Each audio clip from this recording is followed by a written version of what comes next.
one thing about outcome, if you step back from it, is it's really hard to know what a good outcome is. You see, like I flunked out of law school, and I really want to be a lawyer. My dad was a lawyer, and at the time, it was the most devastating outcome ever.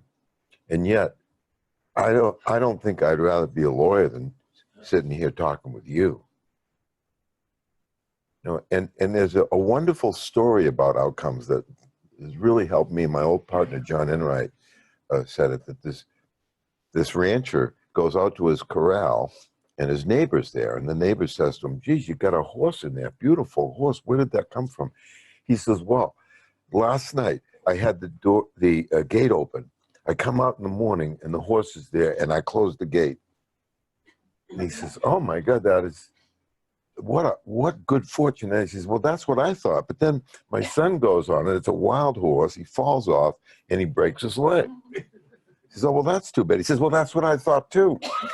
But then the man from the army, the conscription man, came by, and because my son had a broken leg, he didn't have to go in the army, so now he's with us instead of being in the army.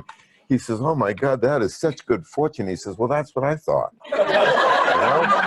But then I got a letter from my oldest son, and he's got a wife and 2 children, and they were going to move here, but because my son is here, there's not enough room, so he's not coming.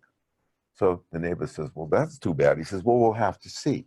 You know, and I honestly think that that's a very accurate description of life. Is you'll have to see. But more important to me is I know I am totally get that feeling pressured is bad for business, it's bad for well-being, it's bad for accomplishment. And I have a hard time thinking about outcomes without pressuring myself. So I am outcome phobic in that regard. You know, and as a result of it, I don't feel pressure, even when clients try to put it on me. You know, they'll say, well, gee, George, this is I told you this is our last chance. And, you know, Mary, you know, if the family breaks up, it's going to be a disaster. And they will attempt to pressure me, but I just don't want to feel that pressure. It's so bad for business and so bad for performance that it's easy for me to avoid the pressure. And it's important for me. I make sure that I don't end up, if I feel pressured, I step back and try to get out from under it. And I had 2 back-to-back clients where I went in and had the most amazing session with them. I mean, I felt like I could not have done a better job. I gave myself an A+. Okay. I go home and George said, well, how did it go with the client? I said, well, I gave myself an A+, but the client didn't get anything.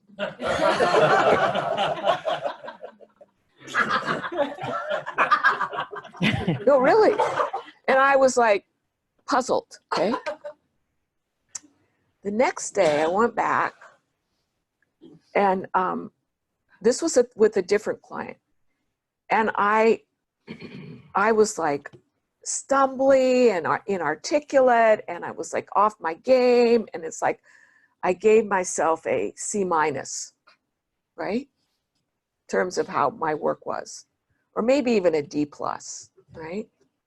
So I go home and George said, well, how'd it go? I said, I was terrible.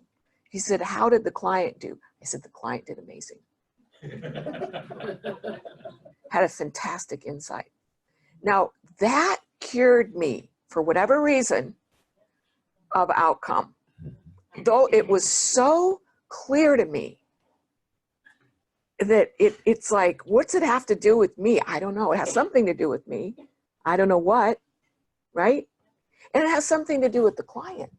See, I learned it from Sydney Banks, not from what he said, but how he lived. Like, I'll give you an example. I went to this conference with Roger Mills, and we were all excited about going to the APA and presenting this understanding to the American Psychological Association. And we had a breakout, and I flew back from there to Salt Spring. Sid asked me to do that. And he was all over, how did it go? How did it go? I said, Sid, it went really badly. You know, we had a small turnout, and I can't tell you how disinterested they were in this. So Sid says, well, they'll come around. Their clients will demand this at some point, and they'll see. You never know. They walked away, and who knows what they took away with them. I said, well, I think they're too set in their ways, and I don't think the field of psychology is ever going to embrace this. You know what he says to me? Well, that too. And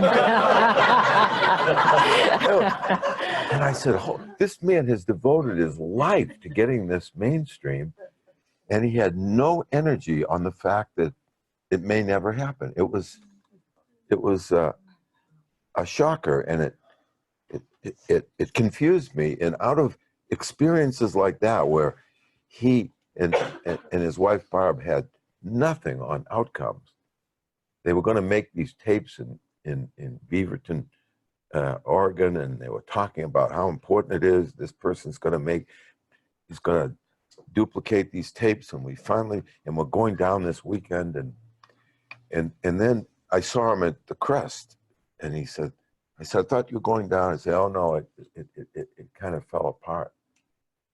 And I said, oh wow, how do you feel about that? And he says, Barb and I were absolutely devastated. We counted on this. I said, well, that's too bad. He says, I'm just kidding.